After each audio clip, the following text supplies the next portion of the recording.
Hey, this is Mass X with a brand new One Punch Man the Strongest video, and what the fuck are you guys doing?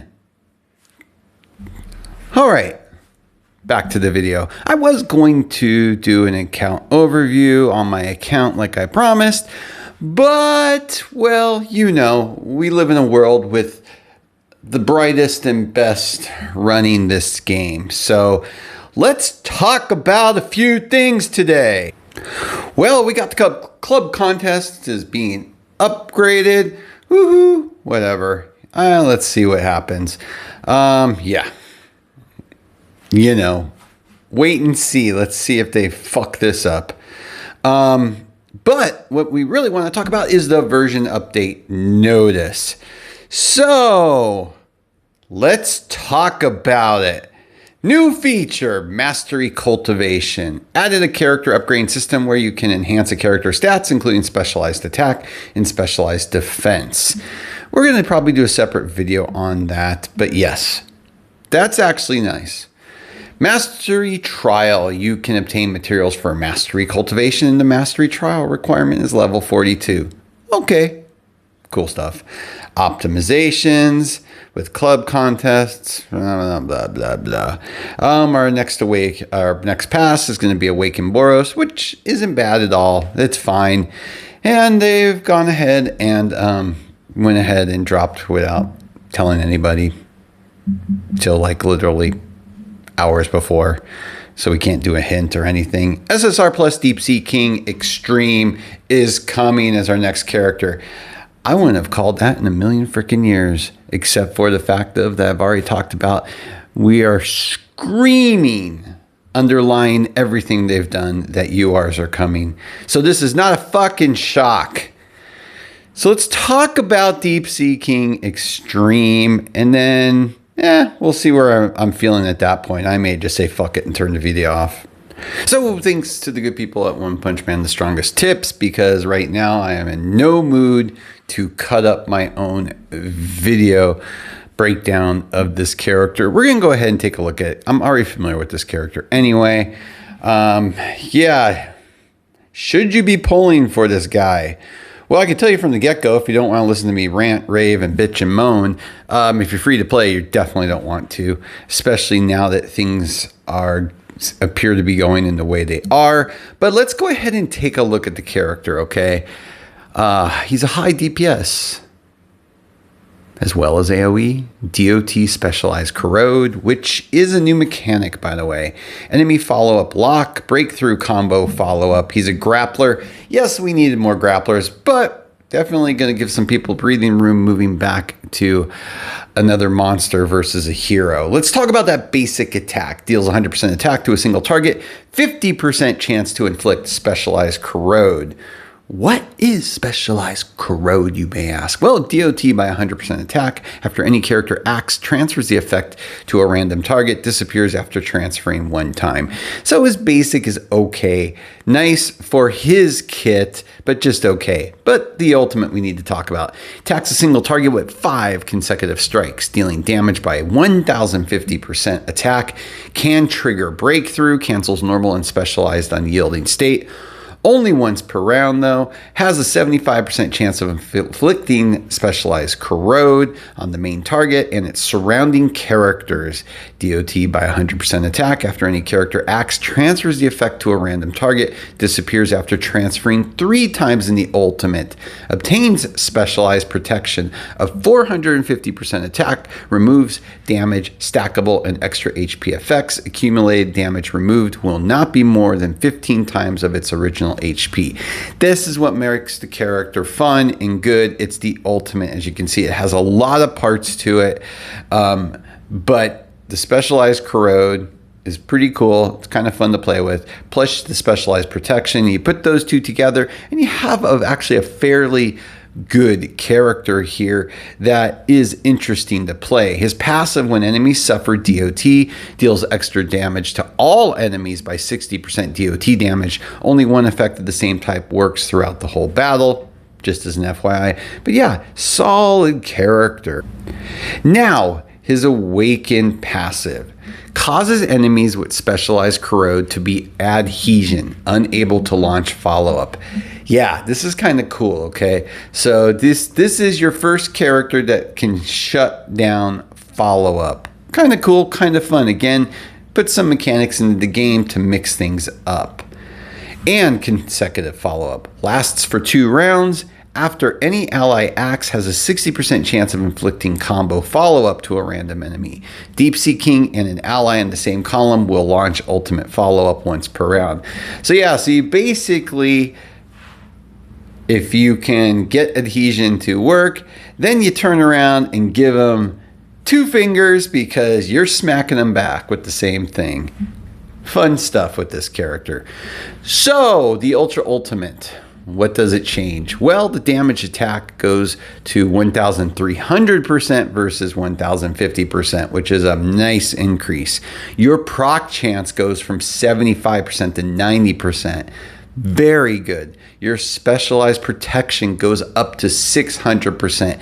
Yeah, you're probably saying, this is redundant. You're going to say this again. You say it every freaking month when we bring a new character out. But yeah, you're going to want this character's... What? Y'all know what I'm going to say. You're going to want the Keepsake. You're going to want the 5P. Extreme passive extra damage moves to 80%. 20% increase. The 5P passive extra damage goes to 86%. The Awaken 2, the proc chance goes to 70%. And the combo follow-up per round goes to 2 times versus 1. Now, some side notes to talk about here, okay? Adhesion also applies to combo follow-up. Specialized corrosion can be affected by hit percent and resistance percent and thermal set. Keep that in mind. Very important when building. Specialized corrosion will transfer to characters which are not in any unyielding state. Very important to know. Combo follow-up can inflict multiple debuffs. Specialized corrode can transfer to revived and resurrected characters, and specialized corrode is not affected by evade. Cha-ching! Flashy flash, you are fucked. Now, you could probably guess what we're going to talk about with gear, huh? Yeah, attack gear, attack percent. End the story. You can also add the hit percent, because it does help out. Not a bad thing. So what are you thinking about with the buff gear? Well, doesn't take a rocket scientist. Attack percent, attack percent. Demon, attack percent, attack. Bonus damage too. Yes, you want to be able to inflict as much as you possibly can, especially with this going on. Grappler, attack percent and crit percent and or hit percent if you want to have a better inflict chance, which I think is the better to go with. You can stack both also, as they're not mutually exclusive. If you're going to crit percent, try to have crit damage in your gear. If you're going full attack, that's also fine, as it helps refill your specialized prot faster. All of it doesn't take anybody brilliant to figure that out. So why would you even consider this character? Well, he is the first counter to follow up with the new debuff adhesion. Enemies with specialized corrode will be unable to follow up or consecutive follow up. This basically counters all follow up units. CK plus, Garu plus. Duh. High DPS, strong for both PvP and PvE due to his AoE specialized corrode. His corrode spreads and transfers. DSK gets specialized protection as well, as he is very tanky. Do note that he needs some time to fill this up as enemies take corrode damage. So keep that in mind. So you're going to want to get that going as fast as possible. His Awaken passive also has a chance to enable himself and the same column to ultimate follow-up once per round, which is extra DPS as well. Yeah, of course. The major con with this character is, yet again, we have another grappler. So who have you already built? Who can you take out? If you're already using CK plus, Garu plus, Gogetsu plus, you know, etc., etc. I mean, we can just go down the line. Yeah, it becomes problematic. And, you know, we still do have TTM plus upcoming, as well as other characters that are going to be more important to get. So, yeah, I mean, he's not a bad unit. He's a good, but again, what SSR pluses are crap so far? None of them are crap. They're just different levels of good to great and must get. You know, he's going to be good in PvP. He's going to be good in PvE. If you got the spare BT, then he's also a great unit to Oct 2. For free to plays, better to Oct 2 during comeback though. Yeah, that's obvious, okay? Because if you're free to play, you're managing your resources very tightly. But there's more good units coming. That's the problem every time. TTM Plus and the DK Plus core. And the DK Plus core is going to be a must get. And God only knows when that will be coming next. If they are looking at their bottom line, I'm not going to hold my breath. It could happen sooner or later. I don't know any more than you guys. They don't share crap with us. So we're in the same boat as you. So yeah, if you're low, hoard right now. That would be my recommendation personally. But yeah. But it is what it is, right? And of course, his KS, you're going to want to get it. I already talked about that earlier.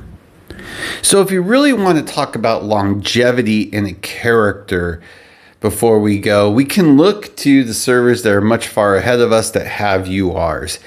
And DSK SSR Plus does have some longevity and playability. So that's the good news. You will see it in time. It will overtake your Atomic Samurais, your Kings, your Metal Bats, etc., etc. So he's not a bad investment. Do you need to go crazy now for him? No. So if you want to get him and look at him as, okay, I'll keep working on him as the rerun comes around and have this character in my library, especially when we get the meta changes and his value increases, then definitely it's worth it. But if you're super low, I would be careful because you don't want to get screwed over when we do have the meta and core change, because you want to be prepared for that to be able to get that. And to further hammer that point home, let's go ahead and look at the prior schedule, okay? Well, you could see SSR Plus Garu, you know, etc., Atomic Samurai, Garu, Phoenix Man. We still don't know where the freaking hell Phoenix Man is, okay? Gogetsu, Flashy Flash happened, and then what? Haven't heard anything about Pig God, STK. Now we've got Deep Sea King, so they're already mixing this schedule up. Next, then, if they were to stick with how things are, which don't hold me to this because they have moved stuff around, you would have TTM and DK back to back. Which are you going to choose? Well, you're always going to want to go with the core. So yeah, I'm just saying, guys, be very careful right now because I don't know what's next. It might not be TTM next. They could decide to push Phoenix Man out. They could decide to put DK 1 month sooner. That's the problem we have right now with what's going on. And then look how close we get to UR. Well, if they decide to skip a few characters, boy, oh boy, my prediction will be right. So yeah, guys, all I can say and stress is be careful right now. I don't know where they're going with this because they don't tell us anything. So if you need to save, hoard, it's not going to be the end of the world for you right now. I would rather see people be careful and cautious because there will be reruns. So keep that in mind. And without any further things to say, we'll talk about the other stuff in another video because my blood is boiling. And all I can say is, I guess I'm not going to say that because I might get in trouble. You guys, as always, please like, please subscribe if you want to. If not, completely understand, disregard it. This is not my living.